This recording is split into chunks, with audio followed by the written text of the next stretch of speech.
السلام عليكم وصحة رمضانكم. حبيت نقول باللي قصص العشرية بدا يدخلهم الفستي والكذب والتأليف، على بها من فضلكم نتمنى اللي عنده قصة حقيقية صح عاشها هو ولا عاشتها مدينته ولا واحد من أهله ولا حكاوها له من بعيد ولا قريب وكانت قصة متداولة، هادو اللي بعتوا لنا باش نحافظوا على المصداقية ونحافظوا على التاريخ الحقيقي لهذه الفترة الحزينة من تاريخ بلادنا.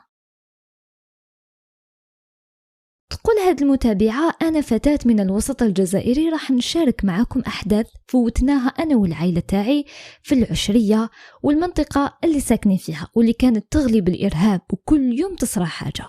احنا كنا ساكنين قدام دار جدي بابا تيمة وكنا مهددين من الجماعة.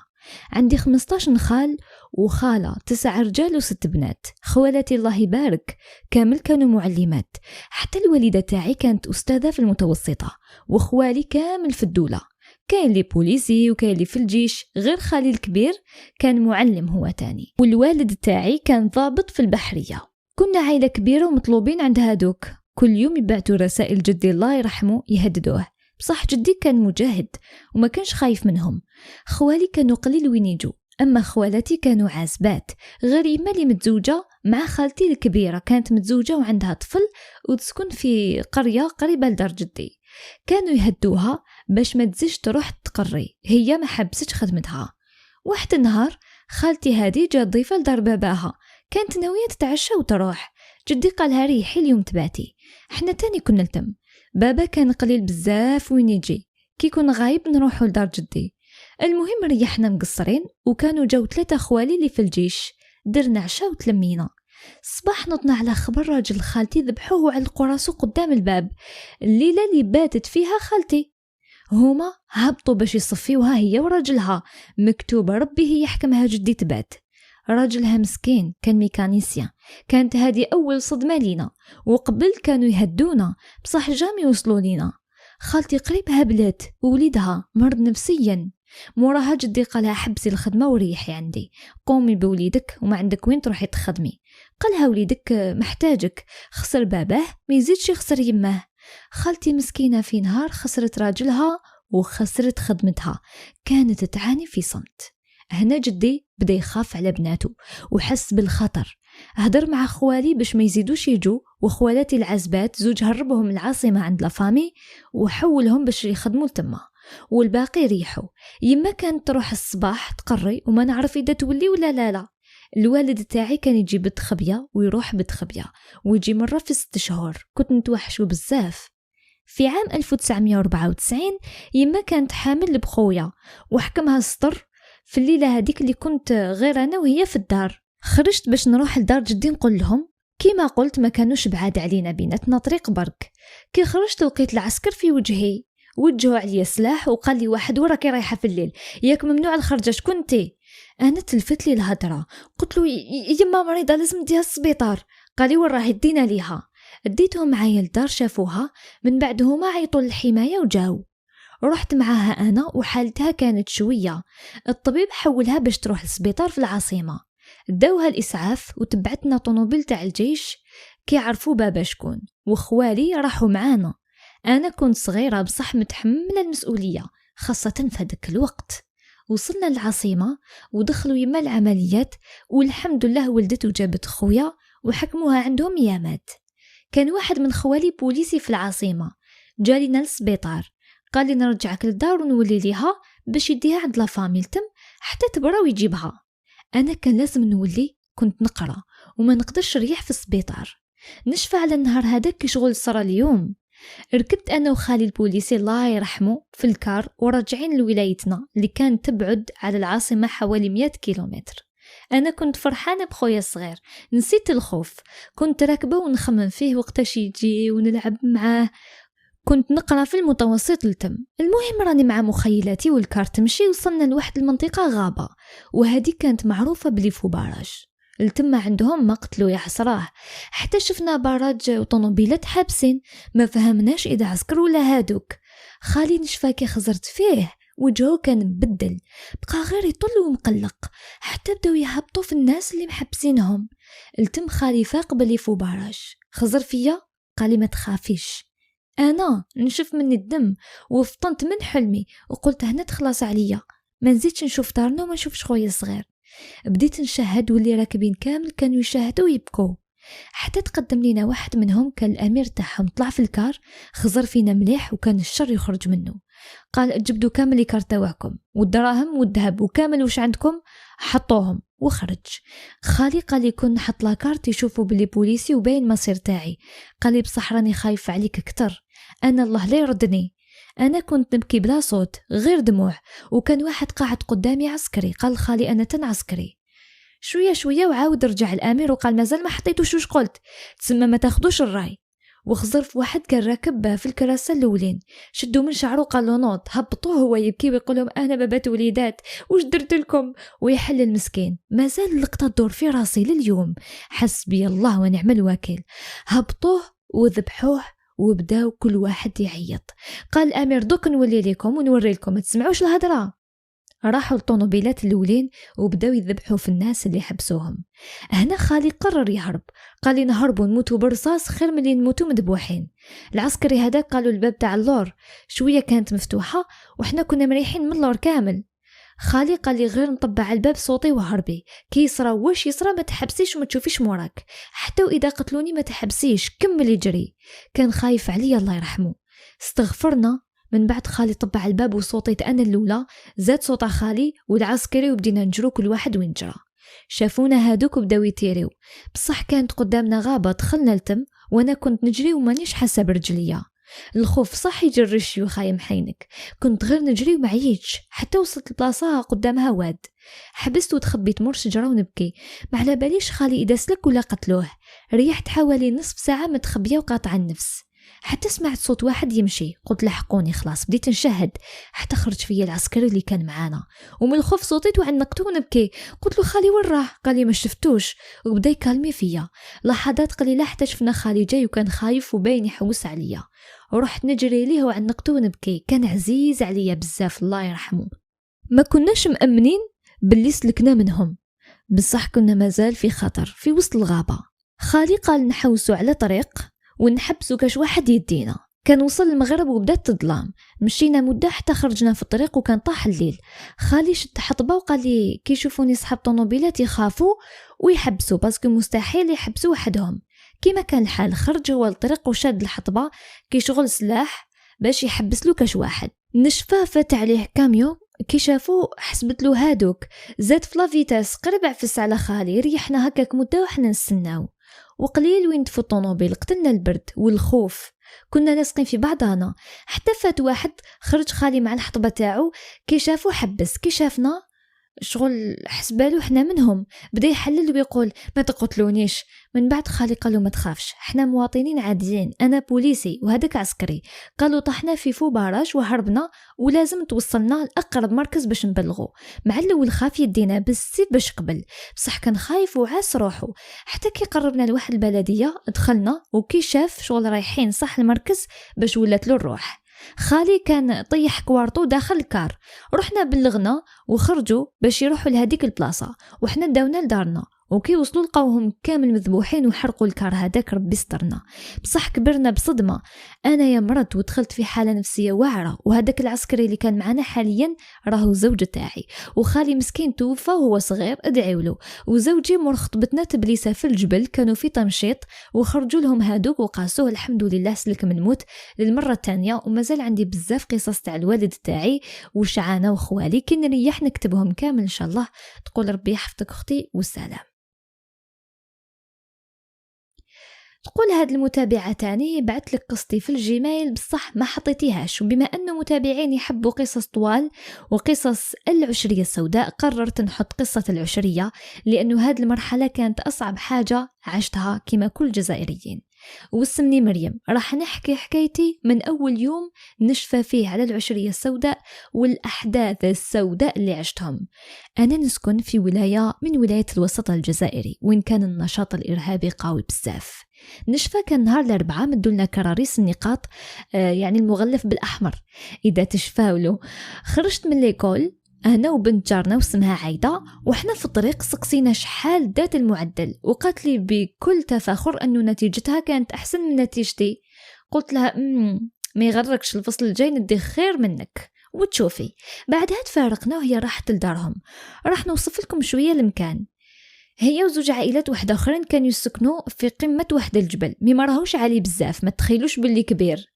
تحت هذاك الجبل كاين دارنا اللي حدها من كل الجهات جبال، ومن الأمام واد. بعدها دار عمي وجدي ربي يرحمه. يعني المهم كنا احنا آخر سكان في هذاك الدوار. بعد دارنا ما كاش سكان غير جبال كما قلت. بصح كنت نحب وما زلت نحب هذا المكان، لأنه كي تشوفوها من أول نظرة تحبوها، تحس بالسكينة والهدوء بعيدة على ضجيج المدينة. داير بين كل أنواع الأشجار، الفواكه، كان عندنا بزاف صناديق النحل والنعاج، يعني أرضنا أرض خير وفيها بير. كان كي ينقطع الماء على دوار كامل الناس تجي يسقيو من عندنا ويقولوا لنا ما البير هذا بزاف صافي وطيب. نرجع للحكاية. نشفى كان الصيف، فرشت لنا يما أنا وخياتي وخويا في الحوش بحكم السخانة في الصيف. يا اليامات الزينة والرقدة تاع الحوش، حتى تلقى الشمس ضاربة فيك تنوض تجري. المهم ركضت قدام أختي الأكبر مني، رقدنا وحنا متحضنين القطوطة تاوعنا.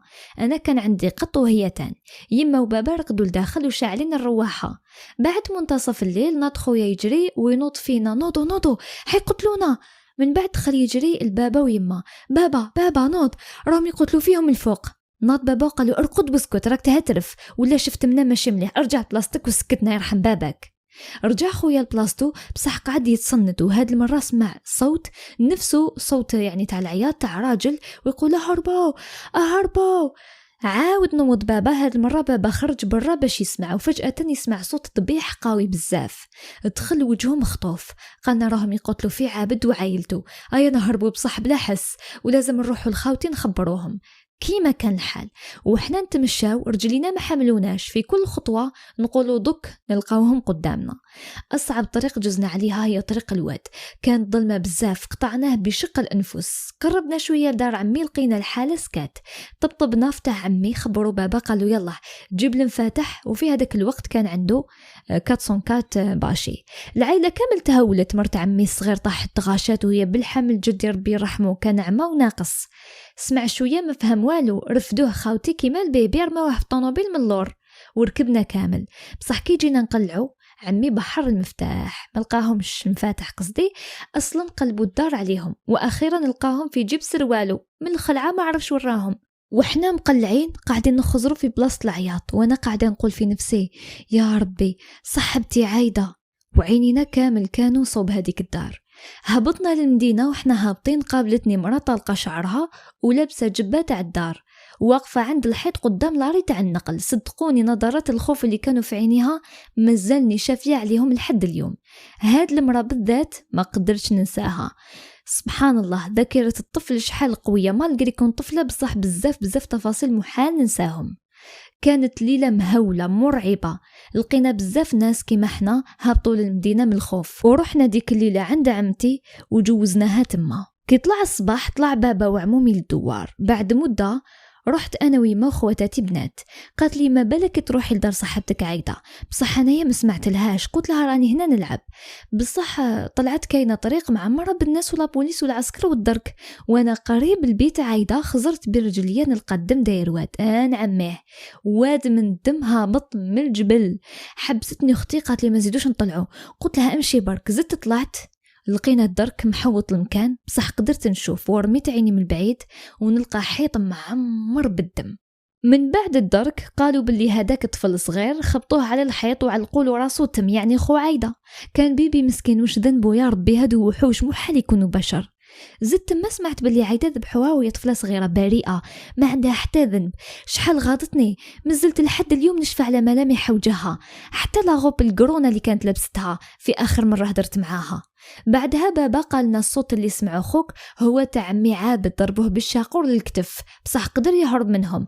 هرب وهو نصف كتفه طاير وهبط للمدينة. قدام بيت عابد كان يسكن واحد الشيخ مع مرته وبناته الربعة ووليدو رضيع، هما تاني سمعوا العياط وهربوا. هذاك الشيخ كان مسافر. جارتنا هذه كانت وحدها، يعني لمت بناتها وهربت، وهي في نص الطريق تفكرت وليدها الرضيع نساتو راقد من الخلعة. تحسبوا خافتو كمل الطريق، لا ولا غير رجعت ودارت بناتها أمانة عند أختهم الكبيرة وقالت لها أجري ما تشوفيش موراك، إذا كتب لي ربي وعطاني عمر جديد رانا نتلاقاو في المكان الفلاني سنيني تما، وإذا لا تهلاي في خواتاتك. كيما كان الحال ورجعت طلعت الجبل ودخلت للدار وجابت وليدها اللي راهو راجل دوك. شفتوا الأم واش قادرة دير على ولادها في الجبل هذاك المظلام والوحوش تقتل في جارها، هي رجعت لوليدها. والحكاية هذه هي يعني اللي حكاتها لنا هي لأنه كما قلت لكم كنا كامل جيران. المهم من هذا النهار ولينا نهبطوا للمدينة بعد المغرب، والصباح نرجعوا لبيتنا. بابا يوكل نعاجو ويسقي شجارو، ماما تعاون وتوكل الدجاجات وتخبز الكسرة وتلقط الفاكهة والخضرة اللي غارسها بابا. المهم جازت مدة احنا على هاد الحال، وكل مرة في الصباح نسمعوا بناس لقاوهم مقتولين الصباح. في عام 2002 نضنا على أبشع وأكبر جريمة صارت في بلديتنا، هي عائلة كاملة فيها 22 فرد لقاوهم كامل مقتولين بأبشع طرق ما يتخيلهاش عقل إنسان، ونصفهم أطفال ونساء. الحادثة هذيك أثرت فينا بزاف وزادت رعبة الناس أكتر وأكتر. في واحد الصباح كالعادة يما وبابا رايحين للدار، كي لحقوا لقاو باب البيت مفتوح وباب كوري تاع النعاج تاني مفتوح. نعم، سرقوا لنا النعاج اكثر من 50 راس داوهم كامل، ماشي غير نعاج برك، حتى كوفيرطاتنا غطانا فراشنا كسوتنا كلش سرقوه. خلاونا على الحديدة حتى الفاكهة اللي في الشجرة وقلعوها ولاد الحرام. بابا شحال غاضوه نعاجو، كانوا هما راس مالو يسترزق بيهم، بصح معليش هكا ولا اكتر، يعني أرواح وزهقت بلا رحمة، فما بالك نعاج. أنا شخصيا بعد الأحداث هادو اللي صراو حكمتني عقدة ووليت نخاف بزاف. يا قاتل الروح وين تروح، وين تبان العقدة تاعي مع الناس اللي بقات يتيم على كل حال، ومع الناس اللي فقدت أهلها وعائلتها وجيرانها. الله لا يسامح اللي كان السبة، وعند الله تلتقي الخصوم، وكل مظلوم يدي حقه. ربي يديم لنا الأمن والأمان، وربي يرحم اللي ماتوا، ما كاش كما نعمة الأمان، وربي يحفظ بلادنا وبلاد المسلمين. يقول هذا المتابع تاني: نعرفكم على روحي، أنا محمد، ننحدر من منطقة ريفية في ولاية عين الدفلة. أيام العشرية السوداء كنت ننشط في صفوف الجيش الوطني الشعبي، أيام كحلة الله لا يرجعها، وبفضل الله تعالى رجعت البلاد الحمد لله. كنت خدام في نواحي سيدي بالعباس، هذيك البلاصة ما زالت بين عيني لحد ساعة. كانت منطقة جبلية ومعمرة بالكازمات ولي بومب تغلط تخلص. في واحد النهار جاتنا معلومة بلي رانا خارجين، بصح وين؟ العلم لله. لا علينا، خملنا قشنا كالعادة وخدينا تعليمات وتوكلنا على الله. هذاك النهار كحل يا لطيف. مع العلم أنا كنت رافد سلاح القناصة في هذاك الوقت، كانوا يلقبوني بالطير. خرجنا من كازيرنا ومتجهين للجبال، بصح العديان كانوا ملاحظيننا ومراقبيننا حتى كي خرجنا من باب الكازيرنا. بصح القايد اللي خرج معنا كان ذكي، خالفنا الطريق وخرجنا في واحد الواد. واش نقول لكم يا خاوتي، في النهار تخاف، وبقينا نتمشى ودايرين المسافات بيناتنا حوالي 10 مترات. توغلنا داخل الغابة بزاف، مشينا حوالي 40 كيلومتر. من بعد عملنا وقفة باش نتنفسوا شوية ونريحوا، واللي حاب كاش ما يقضي حاجته. لا علينا ارتحنا شوية. فجأة قالنا القايد لازم نقسموا. كنا في 14 فرد، قاسمنا 7 منا هبطوا للواد، وانا معايا 6 زملائي بقينا نتمشوا في قمة الجبل، باسكو اذا كاش ما كاين حنايا نحمو خاوتنا من فوق الجبل. مشينا حوالي 3 كيلومتر في هذاك الواد، كنا نسموه القنطرة الكحلة. يا لطيف، هذيك بلاصة وعرة بزاف، وهذه في سنة 1996. كان الرعب في البلاد. فجأة اتصل بنا قائد المجموعة وقال رانا قربنا من الهدف، الجميع يكون حذر. هنا اللعب ما كاش، باسكو يا تموت يا تعيش. بصح الكارثة، المعلومة اللي وصلتنا في الأول جاتنا غلطة. المعلومة تقول هادوك الكلاب راهم في 9 برك، بصح حنايا خلعنا، لقينا حوالي 100 إرهابي، والدنيا مخلطة، نساء دراري الكبار الصغار. هنا كي شفنا الوضع هكا، القايد رفض باش ندخلوا ونهجموا، قرر الانسحاب، وكان قراره صحيح. بصح المشكلة لما جينا ننسحبوا بلا ما يتحلبوا لنا في نصف الطريق، وفي واحد البلاصة كنا نسموها ملقى الويدان، كنا بعدنا على كازمات الكلاب حوالي 5 كيلومترات. حنا جينا نعملوا وقفة باش نسترجعوا أنفاسنا، بصح كانت الفاجعة، أصحابنا مساكن اللي تحت هاجموهم وقتلوهم كامل، واحد مسلك، وكملوا معاهم في ظرف دقيقة. كان بيناتنا واد، بقينا احنا في 7. جبت لا جمال نشوف فيهم، هما في 10 ومعاهم 2 نساء. تفاهمنا في بعضنا، وانا ومعايا واحد صاحبي طلعنا القارطه تاع الجبل، والجماعه الاخرين خلاوهم حتى رفدوا سلاح. صحابنا ربي يرحمهم ويجعل مثواهم الجنه يا رب. ويبداو صحابنا في اطلاق رصاص، وكنت نشوف طاحوا 4 من هذوك الكلاب، واللي بقاو نسمع فيهم الله اكبر الله اكبر. قلت لهم انتم تعرفوا ربي يا اعداء الله. نضرب واحد منهم على جبهته وقتلته في البلاص، زاد جا صاحبه باش يرفدو كملت عليه. فجأة حتى نسمع في صاحبي يعيط لي طير طير. قلت له واش؟ قال لي نسا راهم هاربين. قلت له حطهم بين عينيك حتى نكملوا الكلاب. بقاو 2 منهم، وبكل طاقتنا وربي كان معانا هذوك الزوج طيحوهم جماعتنا، خليناهم يلموا في الجثث والسلاح تاع صحابنا، وعطينا إشارة لصاحبنا وانطلقنا بسرعة مور هذوك النساء الموسخين. المشكلة ما كانش معانا راديو باش نتصلوا مع صحابنا، وحنا في 2 ملي بدينا نقربوا لهم نشوف في وحده كلي ما قدرتش يا خاوتي جامي شفت نسا كيما هادو تمنوني، غير هزت الكلبه تاع صاحبتها وكملت تتمشى. تخيلوا انا قلت لصاحبي ندوهم حيين مادامهم عياو. قاطعنا لهم الطريق، خرج فيهم صاحبي وهما متخبيين في الحلفه يرتاحوا، وانا بقيت نتبع فيهم بالقناصه بعاد عليا واحد 100 متر ماشي بزاف. المهم صاحبي انطق وقال لهم احبسوا كيما راكم، ما عندكم وين تروحوا راكم حاصرين. فجأة واحدة من هادوك الكلبات وترمي على صاحبي مزية سلامات قصته في الكتف، ونتكى فيها أنا على الرأس مباشرة. صاحبتها نسمع فيها تقول أنا خطيني ما عنديش سلاح أنا بريئة. المهم تقدمنا ليها فتشناها ما عندها والو، أما الأخرى كانت رافدة كلاش. غطيت الجرح لصاحبي ورجعنا في الطريق. بصح ما جينا نوصلوا للكازيرنا، كنا نتمشاو كل دقيقه نقولوا هنا دوك نكروشوا. الحمد لله اخيرا وصلنا. كي دخلنا هذاك النهار كان كحل، كل جماعه حازنين، ما تجيك لا ماكله لا شراب. جا القائد تاعنا داو هذيك المراه حقوا معاها وقالت انا خطفوني من دارنا ويما اغتصبوها وبابا قتلوه. عاودنا خرجنا وجبنا جثث أصدقائي اللي توفوا ربي يرحمهم، وعلى مدة 10 أيام قريناهم الأمان. وهنا كانت الفاجعة. خرجنا حوالي 300 عسكري ومعانا الطائرة من الفوق. وش نحكي لكم يا خاوتي، دامت المداهمة هذيك 4 أيام وإحنا متقابضين معاهم. راح ضحيتها 23 عسكري شهيد، أما الكلاب قضينا على 97 واحد و13 مرة. وخرجنا نساء اللي كانوا بدون ذنب، حطيناهم عفوا للتعدي عليهم والتعذيب، ومن بينهم الأطفال. كانت مجزرة، بصح بفضل الله تعالى استطعنا القضاء على الكلاب. نسيت ما قلت لكمش كي تعمقنا واقتحمنا المكان يا خاوتي ما تامنوش، صيدلية لقيناها داخل، ما نحكي لكمش على الأكل، الفراش، الماء، السلاح إلى آخره. والحمد لله الآن رجع الأمن والاستقرار للبلاد. عندي بزاف مواقف مع هادوك اللي ما يتسموش، والحمد لله على كل حال. واليوم يقول لك الجيش وش تقدم وش دار للبلاد. المجد والخلود لشهدائنا الأبرار، وعاشت الجزائر حرة مستقلة ولو كره الكافرون. يقول نشكرك بزاف، راكي فكرتي أولادي وكل عائلتي في يامات العشرية السوداء.